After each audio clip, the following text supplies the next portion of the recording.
आज हम लोग देखेंगे भारत में कृषि, एग्रीकल्चर इन इंडिया। पहले कुछ टेक्निकल बात करते हैं। एग्रीकल्चर जो है वो प्राइमरी एक स्टेट सब्जेक्ट है, यानी कृषि का रखरखाव, कृषि के लिए विभिन्न प्रकार के उपाय करना, कृषकों के लिए विभिन्न प्रकार के उपाय करना, ये सभी प्राइमरी स्टेट गवर्नमेंट की रिस्पॉन्सिबिलिटी है। इसके साथ ही एग्रीकल्चर में एग्रीकल्चर से रिलेटेड जो टैक्स है, हालांकि भारत के किसी भी राज्य में एग्रीकल्चर टैक्स नहीं लगाया जाता, लेकिन फिर भी यदि एग्रीकल्चर टैक्स लगाना है तो ये पावर स्टेट गवर्नमेंट को है। एग्रीकल्चर से रिलेटेड एजुकेशन, एग्रीकल्चर से रिलेटेड रिसर्च, ये भी प्राइमरली स्टेट गवर्नमेंट की रिस्पॉन्सिबिलिटी है। हाउएवर कोऑपरेटिव फेडरलिज्म होने के कारण सेंट्रल गवर्नमेंट भी एग्रीकल्चर के स्टेट्स के लिए और हमारे देश के किसानों के लिए ऑल इंडिया लेवल पे कुछ काम करती है, जैसे रिसर्च का काम करती है, सीड का प्रोडक्शन करती है, ऐसे बहुत से काम सेंट्रल लेवल पे भी किया जाता है। But the primary responsibility of agriculture is of state government, but in case of lack of funding to all the state governments, central government also provided assistance through the Ministry of Agriculture. लेकिन agriculture में opium cultivation state government का subject नहीं है। विशेष तौर पर opium यानी अफीम की खेती सेंट्रल गवर्नमेंट के लिस्ट में आती है, यानी भारत में अफीम की खेती के लिए नियम कानून व्यवस्था सभी कुछ सेंट्रल गवर्नमेंट बनाई है। एग्रीकल्चर से जुड़े कुछ और मैटर हैं जो स्टेट सब्जेक्ट के हैं, उनपे भी हम लोग ध्यान रखते हैं। इरिगेशन, सिंचाई स्टेट गवर्नमेंट की रिस्पॉन्सिबिलिटी है। फिशरीज, लेकिन इसमें मैराइन फिशरीज और टेरिटोरियल वाटर के उस पार, यानी 12 नॉटिकल माइल के उस तरफ, 20 नॉटिकल माइल के उस तरफ जो फिशरीज होती है उसमें सेंट्रल गवर्नमेंट की रिस्पॉन्सिबिलिटी होती है। लेकिन नदी में, झीलों में, तालाबों में इस प्रकार की जो फिशरीज होती है वो स्टेट गवर्नमेंट का सब्जेक्ट है। उसी प्रकार लैंड यानी भूमि, भूमि पे लगने वाला टैक्स, लैंड का रिकॉर्ड और लिव स्टॉक, ये भी स्टेट गवर्नमेंट के सब्जेक्ट्स में आते हैं। एग्रीकल्चर से संबंधित कंकरेंट लिस्ट में आता है फॉरेस्ट एंड वाइल्ड लाइफ। तो ये हमने पहले थोड़ा सा कॉन्स्टिट्यूशनल डिवीजन देख लिया कि एग्रीकल्चर से रिलेटेड। इसके अलावा फर्टिलाइजर का प्रोडक्शन भी सेंट्रल गवर्नमेंट की लिस्ट में आता है। तो ओपियम कल्टीवेशन और फर्टिलाइजर, वो भी केमिकल फर्टिलाइजर, ठीक है, ये सेंट्रल गवर्नमेंट के लिस्ट में आते हैं। इतनी बात आपको ध्यान रखना है। अब हमारा जो एग्रीकल्चर है उसका इंडिया में क्या इंपॉर्टेंस है, तो हम इन आंकड़ों के माध्यम से समझने की कोशिश करेंगे कि इंडिया में एग्रीकल्चर को कितना महत्व देने की जरूरत है और ये कितना महत्वपूर्ण है। तो लेटेस्ट डाटा के हिसाब से, यानी कि 2011 के सेंसस के हिसाब से और लेटेस्ट इकोनॉमिक सर्वे के हिसाब से 54.6 यानी लगभग 55% जनसंख्या भारत की कृषि में इंगेज्ड है। इट मींस कृषि से अपना लिवलीहुड प्राप्त करती है। आई मीन लिवलीहुड का उनका प्राइमरी सोर्स एग्रीकल्चर है। तो on the one hand agriculture is the major source providing employment. दूसरी तरफ इंडिया की जीडीपी में इसका 17.4% कंट्रीब्यूशन है। अच्छा, ये दोनों आंकड़े जो मैं बता रहा हूं आपको, ये ध्यान रखना है, ये केवल एग्रीकल्चर का नहीं है बल्कि एग्रीकल्चर एंड एलाइड सेक्टर। जब हम एग्रीकल्चर एंड एलाइड सेक्टर बोलते हैं तो उसमें agriculture, animal husbandry, fisheries, horticulture, ये सारी चीजें उसमें आ जाती हैं। अभी मैं आपको नेक्स्ट वीडियो में एग्रीकल्चर एग्जैक्ट क्या है उसकी डेफिनेशन आपको मैं बताऊंगा। अभी हम लोग ये समझते हैं कि एग्रीकल्चर एंड एलाइड सेक्शन का मतलब होता है खेती, पशुपालन, मत्स्यन इत्यादि चीजों को मिलाकर के एग्रीकल्चर एंड एलाइड सेक्टर या प्राइमरी सेक्टर इसको कहा जाता है। तो प्राइमरी सेक्टर में इंडिया की 55% लगभग जनसंख्या, 17.4% जीडीपी का कंट्रीब्यूशन है। लेकिन अगर हम केवल एग्रीकल्चर की बात करें, केवल एग्रीकल्चर यानी केवल खेती, विशुद्ध खेती, तो उसमें 49% of Indian population is engaged only in agriculture apart from the allied sectors. और ये जो जीडीपी है ये 17.4 की जगह 14% हो जाता है ओनली फ्रॉम एग्रीकल्चर। ये बात आपको याद रखना है। इसके अलावा एग्रीकल्चर का इंपॉर्टेंस ये है कि it supports agro based industries. Bharat में कृषि आधारित जितने उद्योग हैं, जैसे ब्रेड कृषि आधारित उद्योग है, क्योंकि वीट कहां से आता है, एग्रीकल्चर से आता है। तो इस प्रकार से एग्रो बेस्ड इंडस्ट्री, चाहे वो कॉटन इंडस्ट्री हो, सिल्क इंडस्ट्री हो, जूट इंडस्ट्री हो, ऐसे बहुत सारे इंडस्ट्रीज हैं जो एग्रीकल्चर बेस्ड होते हैं। इसके अलावा इसका इंपॉर्टेंस ये है कि एग्रीकल्चर के माध्यम से हमें फूड प्राप्त होता है, फॉडर यानी चारा प्राप्त होता है, और भी कई इंडस्ट्रीज के लिए रॉ मटेरियल प्राप्त होता है, जिसमें जैसे जूट के माध्यम से पैकेजिंग मटेरियल प्राप्त होता है, जिसमें हम विभिन्न प्रकार के फूड स्टफ या और बाकी चीजें पैक करके उसको फर्दर ट्रांसपोर्ट वगैरह करते हैं। तो अनेक प्रकार के इंडस्ट्रीज के लिए रॉ मटेरियल प्रोवाइड करता है। जैसे अगर हम शुगर इंडस्ट्रीज की बात करें तो शुगर के एग्रीकल्चर से आ रहा है, तो ये सारी बातें। इसके अलावा एक बहुत बड़ा मार्केट प्रोवाइड करता है एग्रीकल्चर, जिसमें फूड ग्रेन्स और फूड ग्रेन्स रिलेटेड जो अदर एग्रो बेस्ड इंडस्ट्रीज हैं उनका लाना ले जाना, ट्रांसपोर्टेशन, सेलिंग, परचेजिंग, ये सारी चीजें होती है। तो एक विविध मार्केट वो जो है प्रदान करता है। इसके अलावा एग्रीकल्चर में हम लोग बहुत सारी चीजें ऐसे प्रोड्यूस करते हैं जिनका हम एक्सपोर्ट करते हैं, और एक्सपोर्ट के माध्यम से एक जो कीमती फॉरेन एक्सचेंज है उसकी हमें प्राप्ति होती है। इसके अलावा रूरल एम्प्लॉयमेंट वगैरह हमें कृषि से मिलती है। तो ये कृषि का एक बहुत बड़ा इंपॉर्टेंस हमारे इंडियन इकोनॉमी में हमने जो है वो देखने को मिलती है। इसके अलावा एग्रीकल्चर प्राचीन काल से भारत की एक परंपरा रही है। तो it is not only a matter of economy but it is also a matter of tradition and social structure. तो it provides a strong foundation to our social structure as well as it continues carrying forward our tradition of practising agriculture. चलिए, तो इतनी सारी importance की बात समझ में आ गई। अब हम देखते हैं कुछ और आंकड़े। भारत का यदि हम टोटल ज्योग्राफिकल एरिया देखें, TGA means total geographical area, तो 328.7 मिलियन हेक्टेयर है। 1 हेक्टेयर कितना होता है, यहां पर लिखा हुआ है 1 हेक्टेयर इज इक्वल टू 2.47 एकड़, यानी लगभग मान सकते हैं 2.5 एकड़, 2.5 एकड़। और यदि हम और मीटर वगैरह में देखें तो 100 मीटर लंबा और 100 मीटर चौड़ा यदि कोई प्लॉट एरिया है तो उसको हम बोलेंगे ये 1 हेक्टेयर है। और यदि हम 100 का मल्टीप्लिकेशन कर दें तो 10,000 मीटर स्क्वायर का यदि कोई एरिया है तो हम बोलेंगे this is 1 hectare and in एकड़ इट इज रफली 2.5 एकड़। तो ये हेक्टेयर का आपको वो हो गया। तो टोटल ज्योग्राफिकल एरिया भारत में 328.7 million hectare, out of which net sown area, मैं भी आपको आगे चल करके इन सारे टर्म्स की डेफिनेशन दूंगा। नेट सोन एरिया माने जिसमें हम खेती करते हैं, जिसमें हम बुवाई करते हैं, यानी जिसमें एग्रीकल्चर पॉसिबल है, वो है टोटल ज्योग्राफिकल एरिया का 43%, दैट इज 140.1% हमारा नेट सोन एरिया है। और नेट सोन एरिया के रिस्पेक्ट की यदि हम बात करें तो India is the second largest country in terms of NSA after USA. USA का NSA इंडिया से ज्यादा है। यदि हम ग्रॉस सोन एरिया की बात करें, अभी मैं डेफिनेशन बताऊंगा तो उसमें समझ में आ जाएगा। ग्रॉस सोन एरिया हमारे यहाँ 198.4 है, यानी टोटल ज्योग्राफिकल एरिया का लगभग 65% ग्रॉस सोन एरिया है। और इस मामले में India is the largest country in terms of gross sown area. यदि मैं बात करूं नेट इरिगेटेड एरिया, यानी जितने एरिया पर खेती होती है उसके कितने एरिया पर हम इरिगेशन फैसिलिटीज प्रोवाइड कर पाते हैं, ये है net irrigated area, that is 68.4 million hectare, जो कि कुल NSA का 48% है। यानी भारत में जितनी एरिया पर खेती होती है उसका केवल 48% ही इरिगेटेड है, यानी more than 50% is dependent on monsoon. ठीक है। क्रॉपिंग इंटेंसिटी, इसकी भी मैं डेफिनेशन आपको बताऊंगा। क्रॉपिंग इंटेंसिटी का मतलब अभी हम समझेंगे आगे, लेकिन अभी हम समझ लेते हैं। क्रॉपिंग इंटेंसिटी 142% है इंडिया में। It is much lower than China and the USA. ठीक है। तो ये क्रॉपिंग इंटेंसिटी कैसे बढ़ाई जाए, हम ये सारी बातें भी आगे देखेंगे। इसके अलावा जो इंपॉर्टेंस की बात यदि है कि इंडियन एग्रीकल्चर का क्या इंपॉर्टेंस है, तो हम लोग देख सकते हैं कि कुछ चीजों का इंडिया दुनिया में लार्जेस्ट प्रोड्यूसर है, कुछ का सेकंड लार्जेस्ट, कुछ का थर्ड लार्जेस्ट। और इन सारी चीजों से पता चलता है कि पूरी दुनिया के लिए इंडिया की एग्रीकल्चर और हमारे लिए इंडिया की एग्रीकल्चर का क्या इंपॉर्टेंस है।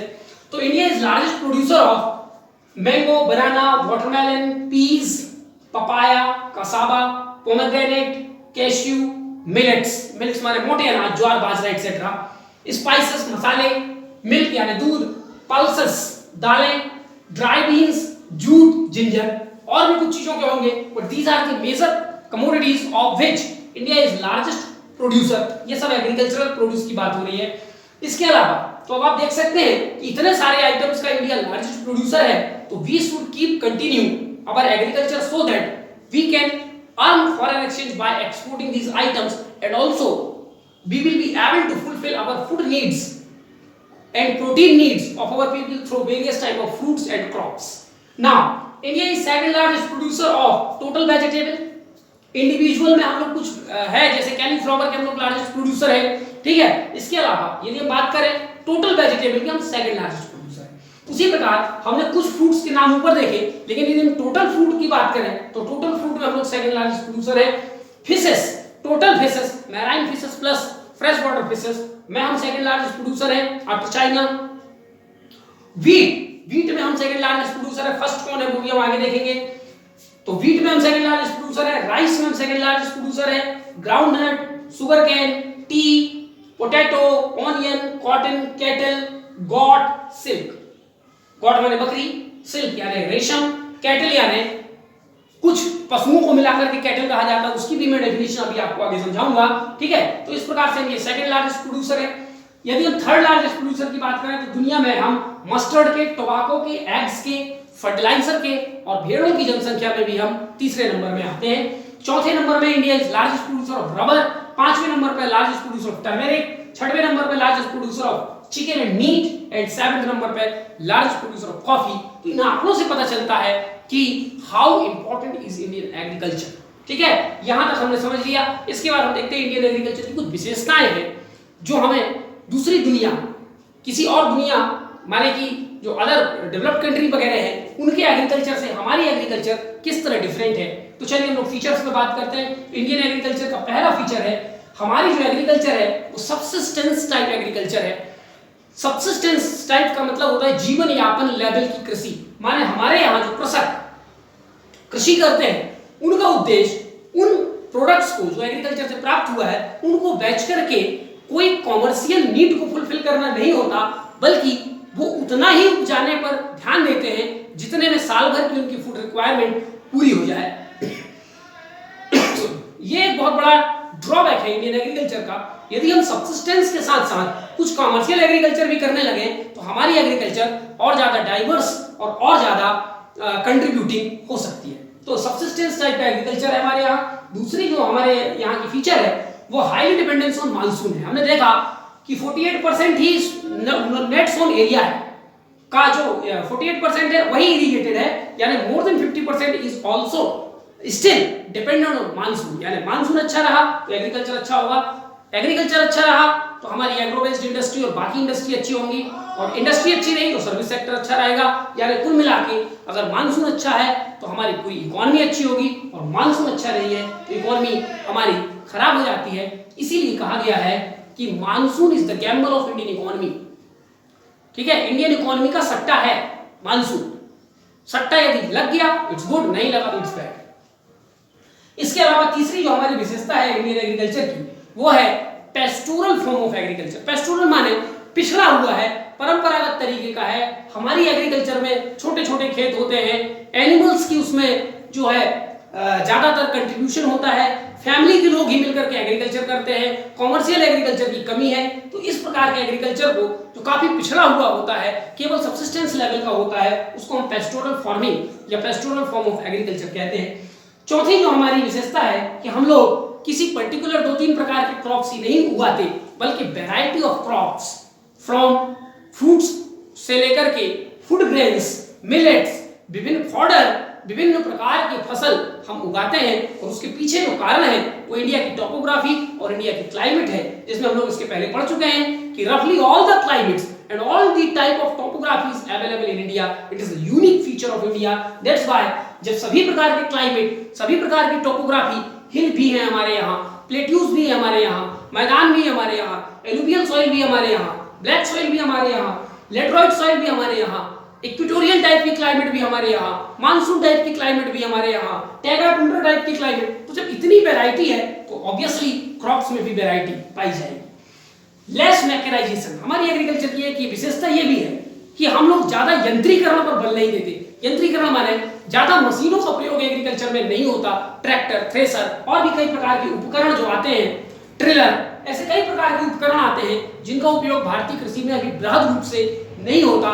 ज्यादातर एग्रीकल्चर हमारे यहाँ जो हो कल्चर जिसको कहते हैं, माने हल का उपयोग और भी हमारे रूरल एरिया में बने हुए उपकरणों के माध्यम से ही खेती की जाती है। प्रीडोमिनेंस ऑफ फूड क्रॉप्स, हमारे यहाँ जो खेती होती है उसमें सबसे ज्यादा जो डोमिनेंस है वो किसका है? फूड क्रॉप्स का। यानी हम कैश क्रॉप्स जैसी क्रॉप्स को कम महत्व देते हैं और टोटल फसल में जो भारत में होता है 2/3 हम लोग फूड क्रॉप्स का ही प्रोडक्शन करते हैं। उसके पीछे भी कारण है, जनसंख्या इतनी बड़ी है, उनको फूड सपोर्ट हमको देना है, ये तमाम चीजें। इसके अलावा 3 क्रॉपिंग पैटर्न भारत में पाए जाते हैं। एग्रीकल्चर के 3 सीजन होते हैं, यानी 3 अलग अलग सीजन में 3 अलग अलग प्रकार की एग्रीकल्चर इंडिया में की जाती है। वो 3 क्रॉपिंग सीजन्स कौन से हैं और उनमें कौन से फसल उगाए जाएंगे वो हम लोग चर्चा करते हैं।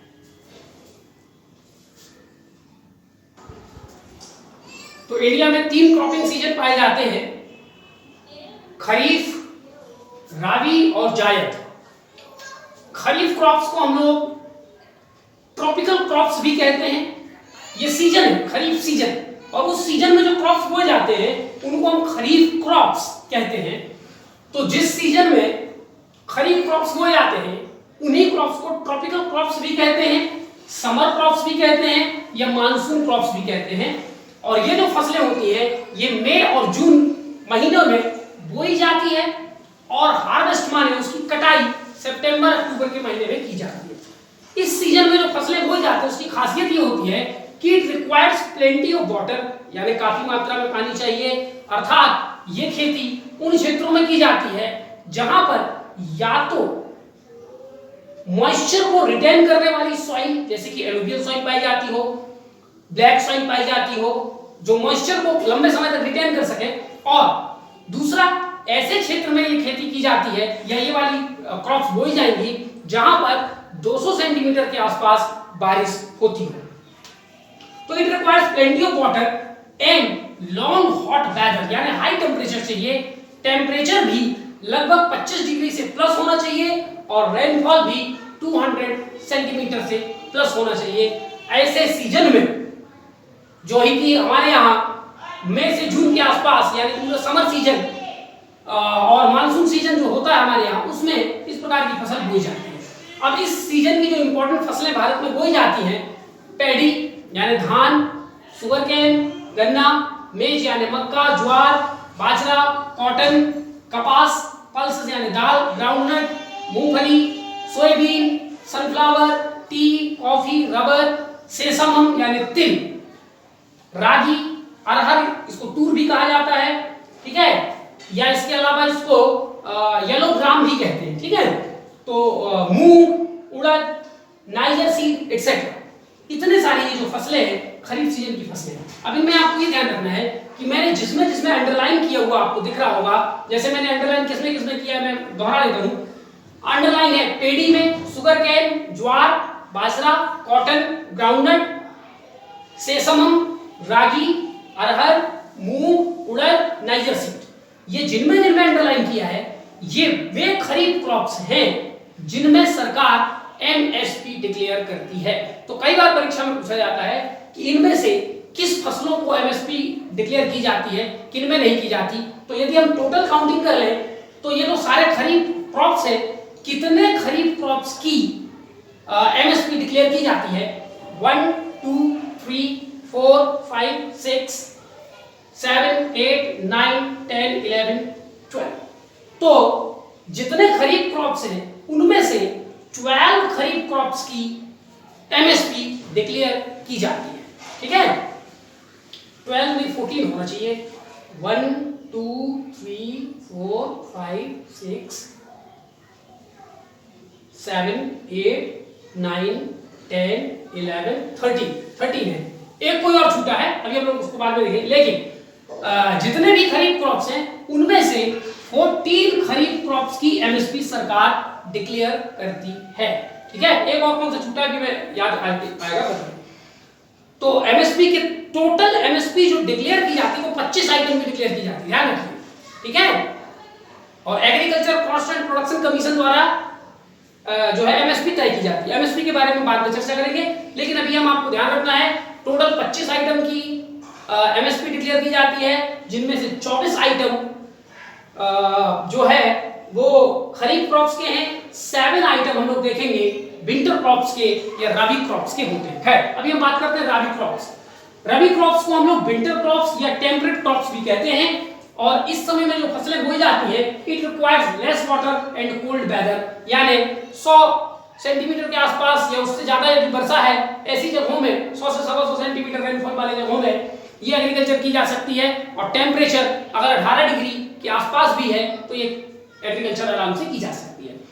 इस प्रकार के फसलों के बोने का जो समय होता है वो अक्टूबर नवंबर में होता है, और इसके कटाई का समय होता है मार्च अप्रैल। इसमें जो इंपॉर्टेंट है wheat, gram, potato, peas, oil seeds, barley, मसूर माने लेंटिल, मसूर की दाल होती है, रेड सीड यानी मस्टर्ड, तोरिया, सैफफ्लावर, सनफ्लावर नहीं है, सैफफ्लावर एक अलग चीज होती है। तो इतने चीजों की खेती जो है वो हम विंटर सीजन में करते हैं, यानी ये रबी क्रॉप्स है। अब इनमें से हम देखेंगे कि कितने पर हमने अंडरलाइन किया है, यानी उसका एमएसपी डिक्लेयर किया जाता है। तो व्हीट 1, ग्राम 2, बार्ले 3, मसूर 4, रेपसीड 5, तोरिया 6 और सनफ्लावर। तो 7 हो गए। 7 रबी क्रॉप्स की एमएसपी डिक्लेयर की जाती है, ठीक है। इसके अलावा कितने हो गए? 14 और 7 21, ठीक है। चलिए, इसके अलावा 2 और आइटम का एमएसपी डिक्लेयर किया जाता है। इसके पहले मैंने 25 बोल दिया था, सॉरी, 23 आइटम्स का एमएसपी डिक्लेयर किया जाता है। 14, 7 और 2, 2 और है कोई, ठीक है। 2 और में आपके आ जाएंगे, मैं जब एमएसपी बताऊंगा तो वहां और डिटेल से हम चर्चा करेंगे। लेकिन ये 21 आइटम्स ही हो गए, 2 आइटम्स समथिंग एल्स वो हम लोग चर्चा करेंगे। तो टोटल 23 आइटम्स का एमएसपी डिक्लेयर किया जाता है, ये आपको ध्यान रखना है। तीसरी क्रॉपिंग सीजन हमारे यहाँ होती है वो जायद की सीजन कहलाती है। सोन बिटवीन रबी एंड खरीफ, रबी और क्रॉप सीजन के बीच में, रबी और खरीफ सीजन के बीच में, यानी मार्च से लेके जून के बीच में जो फसलें भारत में बोई जाती है उनको जायद फसल कहते हैं। It requires warm dry weather, तो वार्म भी हो और ड्राई वेदर हो माने बारिश ना होती हो, for growth and longer day length for flowering, और लंबे समय चाहिए, दिन का समय लंबा होना चाहिए, रात का समय कम होना चाहिए। ये जायद फसलें हैं, और इन फसलों में हमारे यहाँ जो बोई जाती है वो है फ्रूट्स, वेजिटेबल्स, फॉडर यानी कि फल, सब्जियां और चारे इत्यादि। तो ये 3 इंपॉर्टेंट सीजन्स हैं। एमएसपी के बारे में हम आगे बात करेंगे, उसमें और भी जो यहाँ पर छूट गई है वो बातें हम डिक्लेयर करेंगे। तो ये हो गई इंडियन एग्रीकल्चर की कुछ स्पेशल फीचर्स। अब हम इसके बाद चर्चा करेंगे इंडियन एग्रीकल्चर की कुछ समस्याएं।